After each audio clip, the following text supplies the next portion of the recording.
अस्सलामुअलैकुम नाजरीन, ये एक बड़ा गांव था जो कहरा से दूर नहीं था। काफिला जब इस गांव में दाखिल हुआ तो सिपाहियों को देखकर गांव के लोग उनके गिर्द जमा हो गए।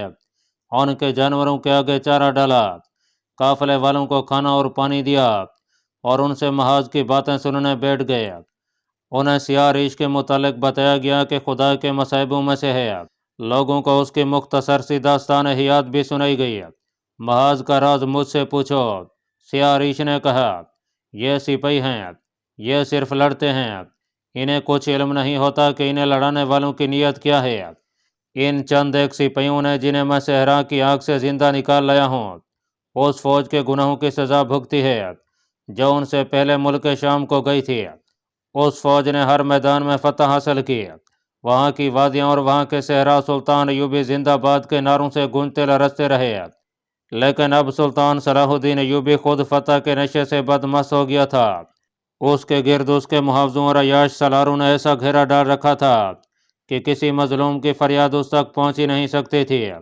जो बादशाह फरियादियों के लिए इंसाफ के दरवाजे और अपने कान बंद कर लेता है, वो अल्लाह ताला की बख्शिश से महरूम हो जाता है। मुझे 2 साल से इशारे मिल रहे थे कि ये फौज अमाले बद से बाज न आई तो तबाह होगी। मुझे रातों को गैब की आवाज़ें सुनाई देती रहीं, मगर जिनके लिए आवाज़ें आती थीं उनके कान बंद थे।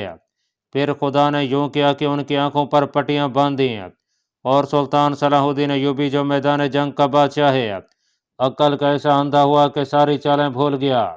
उसकी चाल दुश्मन चल गया और उसे ऐसी शिकस्त हुई कि तने तनहा मिस्र पहुंचा। हम सलेबियों से शिकस्त का इंतकाम लेंगे, एक जोशीले देहाती ने कहा। हम अपने बेटों को कुर्बान कर देंगे, फतह और शिकस्त खुदा के इख्तियार में है। सियाह रीछ ने कहा, मैं भी इसलिए यहाँ आया हूँ कि मिस्र के बच्चे बच्चे को शिकस्त का इंतकाम लेने के लिए तैयार करूँ, लेकिन सजा का वक्त अभी ख़त्म नहीं होगा। तुम अगर अपने बेटों को फ़ौरन फौज में भर्ती करा के महाज पर भेज दोगे तो वो मरेंगे और शिकस्त खाएंगे। हर अमल के लिए एक वक्त मुकर्रर है, वो वक्त अभी दूर है जब शिकस्त को फतह में बदल दोगे। सबसे पहले खुदा को याद करो, उससे अपने उन बेटों के गुनाहों की बख्शिश मांगो जिन्हें तुमने मुल्क शाम में भेजा था। शिकस्त की जिम्मेदारी मेरे सर पर डालो, सुल्तान सलाहुद्दीन अयूबी ने कहा। वो अपने सलारों, नायब सलारों, कमानदारों और शहरी इंतजामिया के हुकाम से खिताब कर रहा था। शिकस्त के असबाब बड़े वाज़ेह हैं। मुझसे ये गलती हुई कि मैं नई भर्ती लेकर गया। मैं ज़्यादा इंतज़ार करता और मिस्र में बैठा रहता तो दुश्मन सारे शाम में फैल जाता। मैंने फ़ौज की जिस कमी को नए सिपाहियों से पूरा किया है, उसके मुतालिक तुम जानते हो कि उसका जिम्मेदार कौन है। लेकिन मैं अब इस बहस में वक्त ज़ाय नहीं करूँगा कि उसका जिम्मेदार फ़िला है और वो गुनाह फ़िला ने किया है। अगर जुर्म आयद करने हैं तो मुझ पर करो, फ़ौज को मैंने लड़ाया है। अगर चालें गलत थी तो मेरी थीं, इसका कफ़ारा मुझे अदा करना है और मैं करूँगा। फतह और शिकस्त हर मरके के अंजाम का हिस्सा होता है। आज हम उस अंजाम से दो चार हुए हैं जिसके लिए तुम ज़हनी तौर पर तैयार नहीं थे, इसीलिए तुम सब के चेहरों पर उदासी और आंखों में बेचैनी है। अगर तुम मुझे शिकस्त की सज़ा देना चाहते हो तो मैं इसके लिए भी तैयार हूँ। मेरे कानों में ये आवाज़ें भी पहुँच रही हैं कि मेरी फ़ौज शाम में जाकर आबरू रेजी, लूट मार और शराबखोरी की आदी हो गई थी। मुझे ये भी बताया जा रहा है कि मैंने खलीफा बगदाद पर दहशत तारी करने के लिए दानिस्ता शिकस्त खाई है और मैं शिकस्त को फतह में बदल कर खलीफा को अपना मुरीद बनाने की कोशिश करूँगा। मैं किसी भी इल्ज़ाम का जवाब नहीं दूंगा। इन इल्ज़ामात का जवाब मेरी ज़बान नहीं, मेरी तलवार देगी। मैं अल्फाज से नहीं, अमल से साबित करूँगा कि ये किसके गुनाह थे, जिसकी सज़ा मुझे और मेरे मुजाहिदीन को मिली है। इतने में दरबान ने इतला दी कि हमास से कासिद आया है। सुल्तान अयूबी ने उसे फ़ौरन अंदर बुलाया। गर्दो गुबार से हटे और थकन से चूर कासिद ने सुल्तान अयूबी को आदल का पैगाम दिया। पैगाम खोलकर पढ़ा तो सुल्तान अयूबी की आंखों में आंसू आ गए। उसने पैगाम एक सलार के हाथ में देकर कहा, यह पढ़कर सबको सुनाओ। जो जो सलार पैगाम पढ़ता जा रहा था, सब की आंखों में चमक आती जा रही थी। सिसकियों की तरह 3-4 सरगोशियां सुनाई दी, जिंदाबाद जिंदाबाद, यह गुनाहगारों का कारनामा है। सुल्तान अयूबी ने कहा, तुम में से जो कहरा में थे नहीं जानते थे कि आदल के पास कितनी फौज है। तुम ये भी नहीं जानते कि बरडून के पास 10 गुना ज्यादा फौज थी। उसके सवार जरा पोश हैं, उसके प्यादे लोहे के खद पहनते हैं। क्या आदल के मुजाहिदीन ने साबित नहीं कर दिया कि हम शिकस्त को फतह में बदल सकते हैं? क्या तुम मुझसे यह तवक्को रखते हो कि सर पकड़ कर बैठ जाऊं? अगली जंग की तैयारी करो, मुझे फौज की भर्ती दो। तुम्हें किबला अव्वल पुकार रहा है।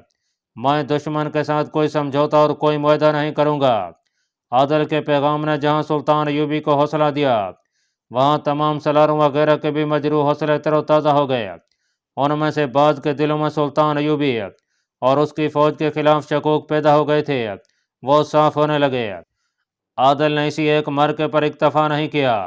उसने अपने दस्तों को 30 से 40 की नफरी के जैशों के कमानदारों को शब खून मरने और गायब हो जाने की हिदायत दी। मकसद यह था कि दुश्मन को परेशान रखा जाए ताकि वो पेश कदमी भी ना कर सके और आराम से बैठ भी ना सके। बाल्डोन पहले ही नुकसान उठा चुका था। वो इस इरादे से इतनी ज़्यादा फौज लेकर आया था कि दमिश्क तक के इलाके पर कब्जा कर लेगा। अब उसकी ये हालत हो गई कि हर रात खेमा गा के किसी न किसी हिस्से पर तीरों की बौछार होती या हमला होता था। फौज के बेदार होने तक हमलावर दूर निकल गए होते थे। बाल्डोन ने फौज को तमाम तर इलाके में दूर दूर फैला दिया। आदल के छापा मारों को पकड़ने के लिए उसने भी टोलियां तैयार की जो रात को गश्त पर रहती थीं। मगर हर सुबह बाल्डोन को यह खबर सुननी पड़ती थी कि आज फिलां कैंप पर हमला हुआ है या फिलां टोली मारी गई है। वो इलाका पहाड़ी था, उससे आदल के छापा मार जैश खूब फायदा उठा रहे थे, मगर यह फायदा आदल को बहुत महंगा पड़ रहा था। छापा मार इतनी दिलेरी से शब खून मारते थे कि दुश्मन के कैंप के अंदर चले जाते और उनमें से चंद एक जाने कुर्बान कर देते थे। इस तरीके जंग और इस कुर्बानी से आदल को इलाका फतह नहीं कर सकता था। वो दुश्मन को वहां से पीछे भी नहीं हटा सकता था। लेकिन यह फायदा कुछ कम न था कि सलेबियों की इतनी बड़ी फौज पेशकदमी करने के काबिल नहीं रही थी। अगर बाल्डोन पेशकदमी करता तो आमने सामने जंग में आदल इतनी कलील फौज से उसके सामने 2 घंटे भी ना ठहर सकता। उसने बाल्डोन के कैंप में काम करने वाले मकामी लोगों में अपने जासूस भी छोड़ रखे थे। वो दुश्मन की जरा जरा सी हरकत की इतना आदल को दे देते थे। एक बार उन जासूसों में से एक ने सलेबियों के उस खुश घास के पहाड़ जैसे अंबार को आग लगा दी थी जो उन्होंने घोड़ों के लिए जमा कर रखा था। आदल को इतला मिल चुकी थी कि दमिश्क से थोड़ी सी कुमक आ रही है। हलब से कुमक मिलने की तवक्को नहीं थी। मलकुल साले ने पैगाम का जवाब दिया था कि सलेबी कलह हुरान को मुहासरे में लेना चाहते हैं। अगर उन्होंने ऐसा ही किया तो उन पर हलब की फौज से हमला किया जाएगा। चंद एक यूरोपीय मौरखीन ने सलेबी जंगों के उस दौर के मुतालिक लिखा है कि रमला की शिकस्त के बाद इस्लामी फौज को ख़त्म कर दिया गया। उसके जो दस्ते बच गए थे उन्होंने लूट मार को पेशा बना लिया। वो सलेबियों के फौजी काफिलों को लूट लेते थे। हकीकत यह है कि लूट मार खुद सलेबी करते थे। ज़्यादातर मौरख इसकी तस्दीक करते हैं। इससे पहले भी इस सिलसिले की कहानियों में मौरखों के हवाले से बयान किया गया है कि सलेबी फौज मकबूजा इलाकों में मुसलमान काफिलों को लूट लिया करती थी और ये लूट मार इस तरह की जाती थी जैसे ये कोई फौजी ड्यूटी हो। जिन मुसलमान दस्तों के मुतालिक चंद एक मौरखों ने लिखा है कि वह लूट मार करने लगे थे, वो आदिल के छापा मार जैश थे जिन्होंने शाह बाल्डोन की इतनी बड़ी फौज को गोरिल्ला ऑपरेशन से एक ही इलाके में उलझा लिया था। लेकिन उसके ट्रॉप्स का जज्बा ऐसा था कि कोई सिपाही मुंह नहीं फेरता था। अक्सर जैश मुसलसल वादियों वगैरह में ही घूमते और भटकते रहते थे। अपनी ज़रूरियात पूरी करने के लिए भी अपने अड्डे पर वापस नहीं आते थे। असदुल अज़दी की गैर मतबूआ तहरीरों के मुताबिक वो चीतों की तरह शिकार की तलाश में रहते थे और जब शिकार पर झिपटते थे तो उन्हें अपनी जाने चली जाने का कोई गम नहीं होता था। वो दुश्मन को ज़्यादा से ज़्यादा नुकसान पहुंचाने की कोशिश में शहीद और शदीद ज़ख्मी हो जाते थे। उनकी रातें दश्तो बियाबा में गुजरती और वो मनपसंद खानों से अपने आप को महरूम रखते थे। मगर कहरा में यह प्रोपेगंडा बहुत तेज़ी से बढ़ता जा रहा था कि अपनी फौज बदकार और अयाश हो गई है और रमला की शिकस्त उसी की सज़ा है। कहरा की इंटेलिजेंस को यह पता नहीं चलता था कि यह प्रोपेगंडा कहाँ से उड़ रहा है। यह भी देखा गया कि लोग फौज में भर्ती होने से हिचकिचाते थे। इस शिकस्त से पहले मिस्रियों का रवैया यह नहीं था। अली बिन सुफियान और गियास बलबीस ने अपने मुखबरों और जासूसों का जाल बिछा दिया था, मगर इसके सिवा कुछ पता नहीं चलता था कि लोग फौज को बदनाम कर रहे हैं। सुल्तान अयूबी के खिलाफ भी बातें सुनाई जाने लगी थीं। वो सियारी सफ़ेद पोश जो 2 बेटियों के साथ एक गांव में ठहरा था, वहीं का होके रह गया। गांव वालों ने उसे एक मकान दे दिया था। उसने खुली महफिल में बैठने और बातें करने से परहेज शुरू कर दिया था कि उसे मिस्रियों के गुनाह माफ़ कराने के लिए 3 माह का चिल्ला करना है। वो अब मकान से बाहर थोड़ी सी देर के लिए निकलता, खामोश रहता, हाजरीन को हाथ लहरा कर सलाम करता और अंदर चला जाता था। उसके खास मसहबों में वही सिपाही थे जो उसके साथ आए थे। उन सब ने उसकी इतनी तशहीर कर दी थी कि दूर के लोग भी उसकी झलक देखने को पहुंच जाते थे। एक शाम अली बिन सुफियान का एक जासूस अपनी खुफिया ड्यूटी पर कहरा के मज़ाफ़ात में किसी बहरूब में घूम फिर रहा था। शाम हो गई। वो नमाज पढ़ने के लिए एक मस्जिद में चला गया। नमाज के बाद इमाम ने दुआ मांगी। दुआ ख़त्म हुई तो एक नमाजी ने रमला की शिकस्त की बात शुरू कर दी।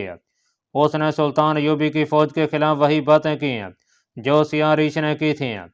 उस नमाजी ने सियारीश का हवाला इस तरह दिया कि वो गैबदान है। उसने उसके सफ़र की पूरी रुदात सुनाई और बताया कि किस तरह गैब से उन्हें पानी और खजूरें मिली थीं। तमाम नमाजीन हमाक से उसकी बातें सुनते रहे। सुनाने वाले ने उन्हें बताया कि अभी वो सबको यही एक बात बताता है कि ना खुद फौज में भर्ती होना, ना किसी को होने देना, वरना नुकसान उठाओगे, क्योंकि गुनाहों की सज़ा का भी वक्त पूरा नहीं हुआ। और यह भी कि वो 3 माह का चिल्ला कर रहा है। इसके बाद वो बताएगा कि मिस्र वालों के गुनाह बख्शे गए हैं या नहीं। ये आदमी मस्जिद से निकलकर गांव से बाहर को चल पड़ा।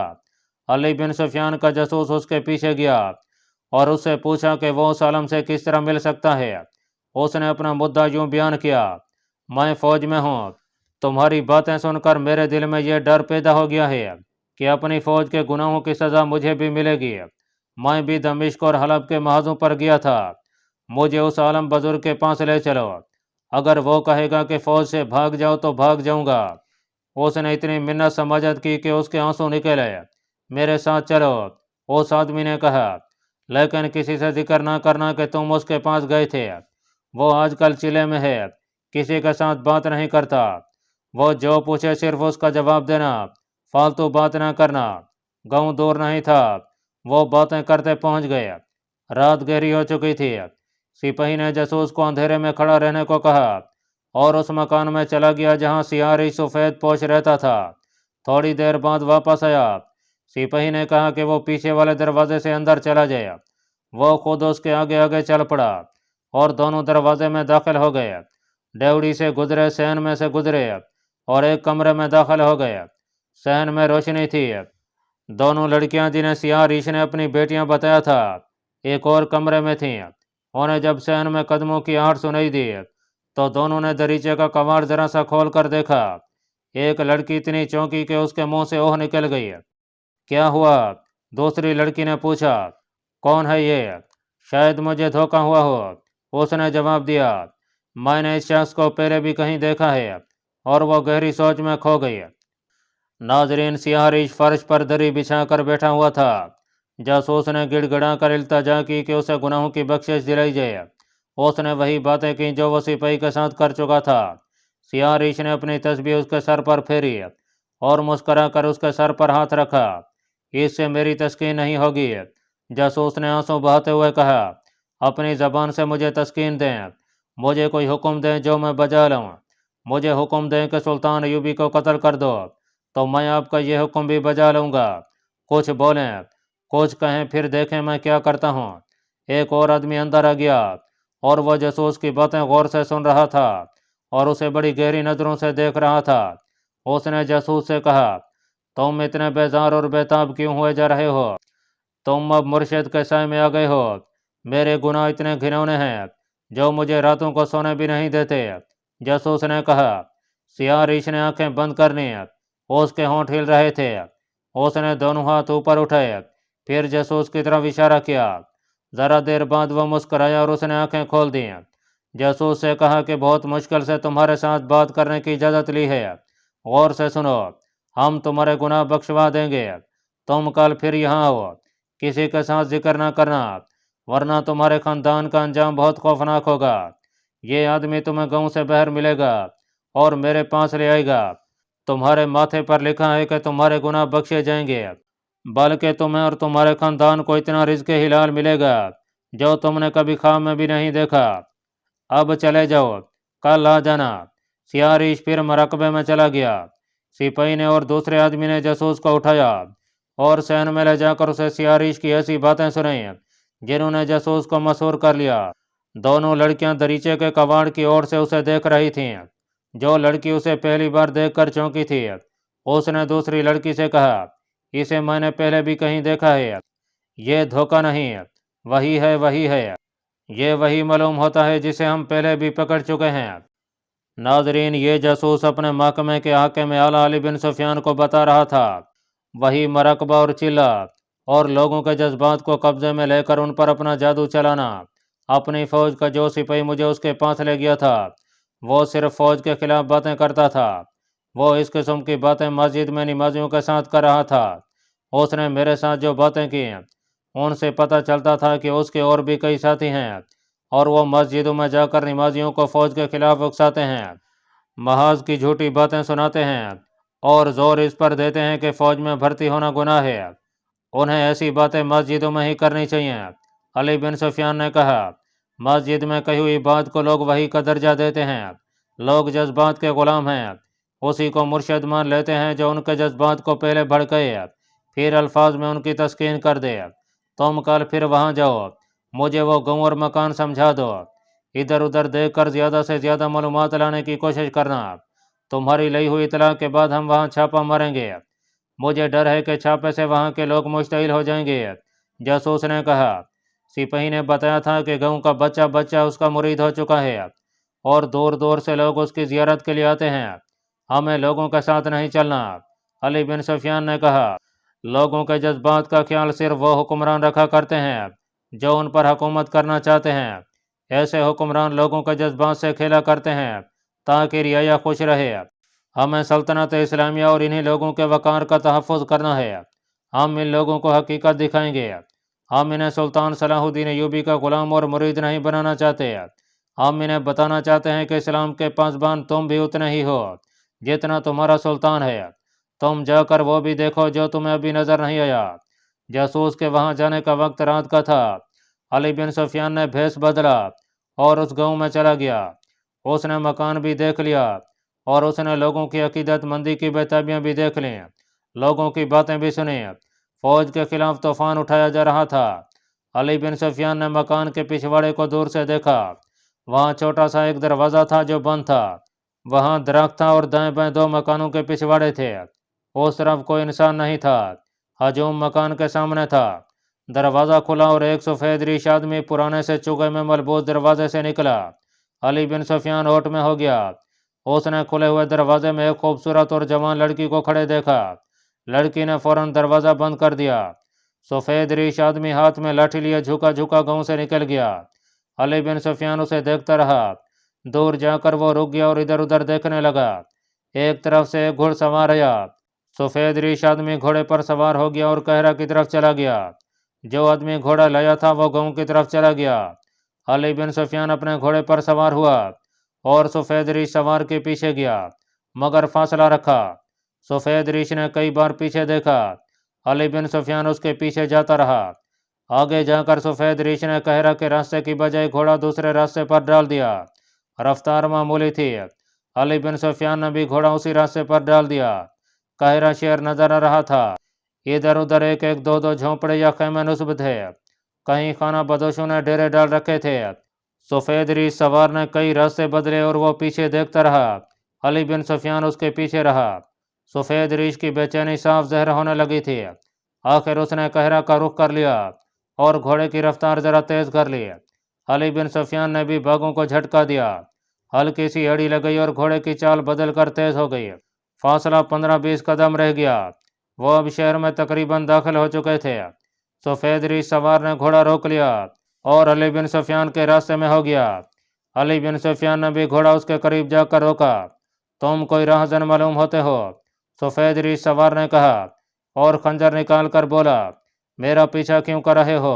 अली बिन सुफियान ने देखा कि उसकी सफ़ेद दाढ़ी से उसकी उम्र 70 बरस से ऊपर लगती थी, मगर चेहरा, आंखें और दांत बताते थे कि 40 से बहुत कम है। अली बिन सुफियान भी बहरूब में था। उसने अपने कमर बंद से 1.25 गज लंबी तलवार लटका रखी थी जो उसके चुगन में छुपी हुई थी। उसने बिजली चमकने जैसी फुर्ती से तलवार निकाल ली। दाढ़ी उतार दो, उसने सफ़ेद रीछ के पहलू में तलवार रखकर कहा, और मेरे आगे आगे चल पड़ो। सफ़ेद रीछ की आंखें ठहर गईं। अली बिन सुफियान ने तलवार की नोक उसकी कनपटी पर रखकर दाढ़ी में उलझाई और झटका दिया। वहां से दाढ़ी चेहरे से अलग हो गई, आधा चेहरा नंगा हो गया। अली बिन सुफियान ने अपनी दाढ़ी उतार दी और बोला, हम एक दूसरे को अच्छी तरह जानते हैं, चलो चलें। वो शहरी इंतजामिया का कोई आला हाकिम तो नहीं था, लेकिन छोटा और गैर अहम भी नहीं था, मिस्र का रहने वाला था। उसके मुतालिक अली बिन सुफियान तक यह इतलाएं पहुंची थी कि मौजूल की हुई अब्बासी खिलाफत का ज़मींदोज़ करिंदा है। उस खिलाफत को जिसकी गद्दी कहरा में थी सुल्तान अयूबी ने 7-8 साल पहले ख़त्म कर दिया था। खलीफा गाज़िद था जिसने हशीशैन सलेबियों और सूडानियों के साथ गठजोड़ कर रखा था। सुल्तान अयूबी ने नूरुद्दीन जंगी मरहूम के साथ बात करके इस खिलाफत को मौजूल किया और अमारत मिस्र को खिलाफत बगदाद के तहत कर दिया था। मौजूल शुदा खिलाफत अब्बासिया के पैरोकार अभी तक ज़मींदोज़ करवैयों में मसरूफ़ थे। रमला की शिकस्त उनके लिए ज़री मौका था।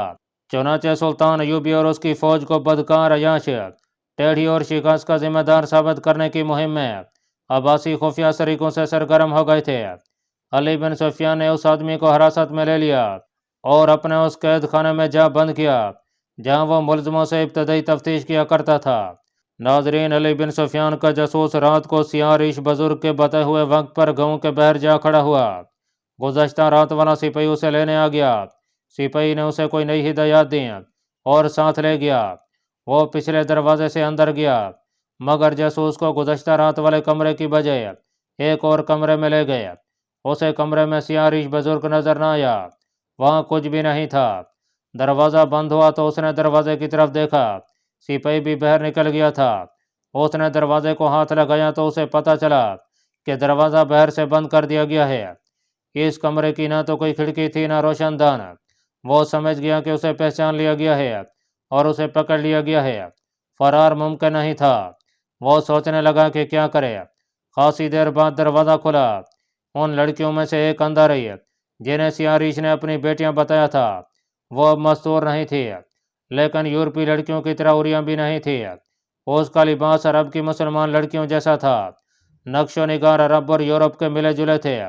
वो अंदर आई तो बाहर से किसी ने दरवाज़ा बंद करके जंजीर चढ़ा दी। कमरे में कंदील जल रही थी। जासूस ने लड़की को देखा तो उसकी आंखें जैसे हैरत से साकन हो गई हों। लड़की मुस्करा रही थी। पहचानने की कोशिश कर रहे हो? लड़की ने कहा, इतनी जल्दी भूल गए?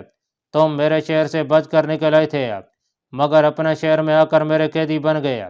अब नहीं निकल सकोगे। अल्लाह पाक कमी बेशी माफ़ फरमाए। अल्लाह आपका हामी और नासिर हो। आमीन।